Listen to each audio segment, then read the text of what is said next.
वो दिन था जब बारिश तेज थी। नीला कुर्ता पहने भीगी जुल्फों को समेटती हुई अन्वी मेरे कैफे में पहली बार आई थी। मैंने अपना नाम राहुल बताया, 32 साल का एक कैफे मालिक जो गोवा के बीच पर अपना छोटा सा कैफे चलाता है।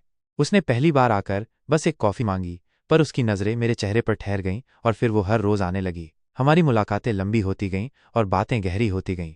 एक रात जब कैफे बंद हो गया और मैं सफाई कर रहा था, वो वापस लौटी। मेरे पास आकर बिना कुछ कहे सफाई में हाथ बंटाने लगी। मैंने उसका हाथ पकड़कर पूछा, सब ठीक है? उसने बस कहा, नहीं, सिर्फ एक चीज़ ठीक लगती है अब, और वो तुम हो। उसकी आंखें बहुत कुछ कह रही थीं। मैंने उसे अपनी बाहों में भर लिया और पहली बार लगा जैसे किसी ने मेरे अंदर की खाली जगह भर दी हो। हम दोनों बहुत देर तक पास बैठे रहे और फिर बारिश शुरू हो गई। हम कैफे के पीछे के लकड़ी के कमरे में चले गए। मध्यम रोशनी, उसके गीले बाल और कांपती पलकों ने मुझे दीवाना कर दिया। मैंने उसके चेहरे को अपनी हथेली में लिया और धीरे से उसके होठों को छू लिया। हर छुअन में एक आग थी। उसकी सांसें मेरी गर्दन पर गर्म हवाओं सी दौड़ रही थीं और मेरी उंगलियां उसकी पीठ की गर्माहट में खो गई थीं। वो रात सिर्फ एक रात नहीं थी, वो उसकी और मेरी शुरुआत थी। उसने अपना सिर्फ जिस्म नहीं, रूह मेरे हवाले कर दी थी। उसके बाद हर सुबह वो कैफे में होती थी, लेकिन एक दिन वो नहीं आई। फिर दूसरा, तीसरा और एक हफ्ता बीत गया। फिर एक चिट्ठी आई, तुमसे सिर्फ मोहब्बत नहीं थी, खुद को पाना था। अब जब खुद को महसूस कर लिया है,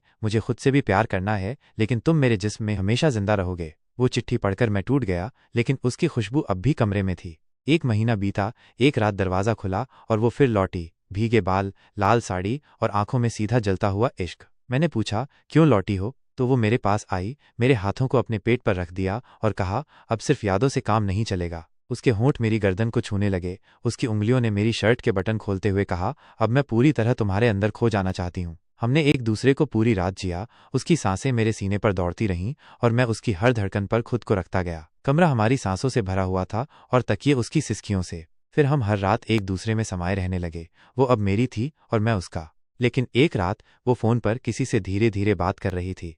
उसे अभी सब बताने की हिम्मत नहीं हो रही। मेरा दिल धड़क उठा। अगले दिन जब हम बिस्तर पर थे, उसने कहा, राहुल, अगर मैं कहूं कि मैं तुम्हारे बच्चे की मां बनने वाली हूं तो? मैं अवाक था। फिर मैंने उसका माथा चूमते हुए कहा, अब तुम सिर्फ मेरी चाहत नहीं, मेरी जिंदगी हो। लेकिन उसी सुबह एक चमचमाती कार कैफे के सामने रुकी। एक आदमी उतरा, लंबा, गुस्से से भरा और सीधा अंदर आया। अन्वी, क्या यही है वो आदमी जिससे तुम छुप छुप कर मिल रही हो?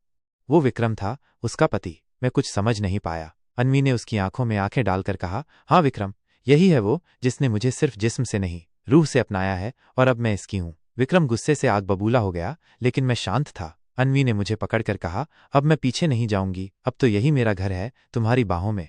अब हमारे बीच खामोशी नहीं थी, बस प्यार था। हमने एक नया घर लिया समुद्र किनारे, जहां हर सुबह उसकी मुस्कान और हर रात उसकी नंगी पीठ पर मेरी उंगलियों की गर्मी रहती थी। अन्वी अब और भी निखर गई थी। उसकी चाल में ममता और आंखों में सिर्फ मेरे लिए भूख थी। कई रातों तक उसकी साड़ी मेरी उंगलियों से फिसलती और उसका जिस्म मेरी सांसों में बहता। वो कहती, अब मैं सिर्फ महसूस नहीं, पूरी तरह जीना चाहती हूँ।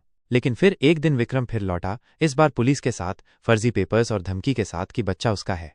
अन्वी डर गई, पर मैंने उसका हाथ थामा और कहा, अब ये औरत तेरी नहीं, मेरी है, और ये बच्चा मेरे प्यार की निशानी है। पुलिस चली गई, लेकिन डर वहीं रहा। उस रात अन्वी मेरी गोद में सो गई और अगली सुबह उसने कहा, अब मैं तुम्हारी बीवी बनना चाहती हूँ, कानूनी रूप से। हमने कोर्ट मैरिज की और उसी रात लकड़ी के उसी कमरे में हमने फिर एक दूसरे को पूरी तरह जिया। इस बार उसके बदन पर मेरे नाम की चूड़ियां और मांग में सिंदूर था। अब उसकी सांसों में सिर्फ चाहत नहीं, सुकून भी था, और मेरी बाहों में सिर्फ आग नहीं, पूरा घर था। अन्वी की जिंदगी किसी ख्वाब की तरह चलने लगी थी। हर सुबह जब राहुल अन्वी की मांग में सिंदूर और बदन पर अपनी टी शर्ट देखता तो उसे खुद पर गर्व महसूस होता। अन्वी रसोई में होती, पर उसकी नंगी टांगें राहुल को खींचकर बिस्तर पर वापस बुला लेती। कई बार राहुल उसके पीछे जाकर कमर से पकड़कर कान में फुसफुसाता, आज नाश्ता बाद में होगा, और फिर वे रसोई की दीवार से टिके हुए एक दूसरे में खो जाते। अन्वी की उंगलियां राहुल की गर्दन में समा जाती और वो उसके ब्लाउज की डोरी को खींचकर खोल देता। अन्वी हर बार कहती, तुम तो अब और भी पागल हो गए हो। राहुल जवाब देता, अब तुम सिर्फ मेरी बीवी नहीं, मेरी आदत बन चुकी हो। दिन जैसे भी निकलते, रातें हमेशा उनकी होती। कभी अन्वी बाथटब में बैठकर राहुल को बुलाती, अपने गीले बदन पर साबुन की झाग फैलाकर कहती, आज मेरे बालों को तुम धोओगे। राहुल उसके सिर में उंगलियां घुमाते हुए उसके होंठ चूमता चला जाता। उसके गीले सीने पर जब राहुल का हाथ फिसलता तो उसकी आंखें बंद हो जातीं और वे पानी में ही अपने जिस्मों की प्यास बुझाने लगते। एक रात उसने राहुल से कहा, राहुल, क्या तुम मेरे जिस्म से कभी थकोगे नहीं? राहुल ने उसका चेहरा अपने सीने से लगाकर कहा, तुम्हारा जिस्म नहीं, तुम्हारा हर हिस्सा मेरी भूख है, और भूख कभी खत्म नहीं होती। वो धीरे धीरे नीचे झुकी और राहुल को खुद में समा लिया। उस रात राहुल की सांसें भी उसके नाम की मुरादें बन गईं। खुशियों की नई किरण और गहराता रिश्ता। लेकिन उस हफ्ते एक और खबर आई जिसने सब कुछ बदल दिया। डॉक्टर ने कहा कि अन्वी जुड़वां बच्चों की मां बनने वाली है। राहुल खुशी से झूम उठा और अन्वी उसकी बाहों में ही रो पड़ी। उसकी आंखों में डर था कि कहीं राहुल बदल न जाए। राहुल ने उसके पेट पर हाथ रखकर कहा, अब तुम 3 नहीं 4 जान हो, अब तुम्हें सिर्फ प्यार नहीं इबादत मिलेगा। फिर अन्वी हर रात राहुल के और भी करीब आने लगी, क्योंकि अब उसकी चाहत में सिर्फ सेक्स नहीं, सुरक्षा की तड़प थी। वो राहुल के सीने पर लेटी होती और राहुल की उंगलियां उसकी पीठ पर एक एक लकीर लिखती। वो धीरे से कहती, राहुल जब मैं तुम्हारे ऊपर होती हूं ना, तो खुद को सबसे ज्यादा जिंदा महसूस करती हूँ। राहुल उसे और करीब खींच लेता। अब उनका रिश्ता सिर्फ आग नहीं था, वो आग अब रोशनी बन चुकी थी। हर रात जब वो राहुल की बाहों में थक कर सोती, तो राहुल उसकी गंध को सांसों में भरकर सोचता, ये औरत मेरी कमजोरी नहीं, मेरी ताकत है।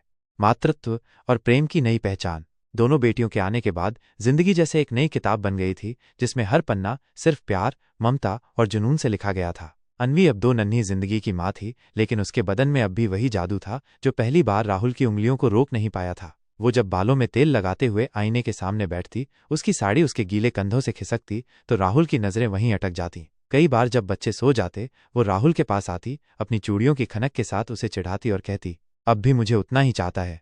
राहुल उसे बिस्तर पर गिराकर उसके कान में कहता, अब तो और भी ज्यादा, अब हर सांस तेरे नाम की है। फिर राहुल उसकी कमर में बाहें डालकर उसे करीब लाता और उसके होठों पर वही लंबी सांस छोड़ता जो पहली बार उसे चूमा था। वो राहुल की बाहों में वैसे ही सिमट जाती जैसे बरसों पहले पहली रात में, लेकिन अब उस छुअन में औरत की चाहत के साथ माँ की थकान भी होती, और राहुल हर बार उसे प्यार से, आराम से, पूरे दिल और बदन से महसूस करता। वे अब भी एक दूसरे के जिस्म को नए अंदाज में हर बार जीते थे। कभी सोफे पर, कभी बालकनी में, कभी बाथरूम की दीवार से टिककर, जब बारिश बाहर गिर रही होती और अंदर उसकी सांसें राहुल के कंधे पर। अतीत से मुक्ति और अनंत प्रेम। तभी एक दिन खबर आई कि विक्रम एक एक्सीडेंट में मौत के करीब है। अन्वी को झटका लगा, लेकिन उसने राहुल की ओर देखा और कहा, उससे कोई नाता नहीं रहा, अब बस तुम और मेरी बेटियां हैं। राहुल ने उसका हाथ पकड़ा और कहा, जो अतीत मर चुका है उसे अब दफन कर देना चाहिए। उन्होंने साथ जाकर अंतिम बार विक्रम को देखा और फिर वापस लौटकर मंदिर गए, जहां उन्होंने फेरे लिए थे। इस बार उनकी बेटियां उनकी गोद में थीं और अन्वी की मांग में सिंदूर चमक रहा था। अब उनके रिश्ते में न कोई डर था, न कोई परछाई, बस सुकून था। वो जब रात को राहुल के सीने पर लेटकर कहती, राहुल ये आखिरी जन्म हो ना, तो राहुल मुस्कुराकर कहता, अगर जन्म फिर भी मिला तो तुझे फिर चाहूंगा, फिर जीऊंगा, फिर हर रात तेरे होठों से शुरू करूंगा और तेरे सीने की गर्माहट में खत्म हो जाऊंगा। और उस रात जब वो राहुल की गोद में करवट लेकर उसकी उंगलियां अपने पेट पर रखती, तो राहुल जानता था, अब ये सिर्फ जिस्म की कहानी नहीं रही, अब ये रूह का सफर है जो हर जन्म में यूं ही चलता रहेगा।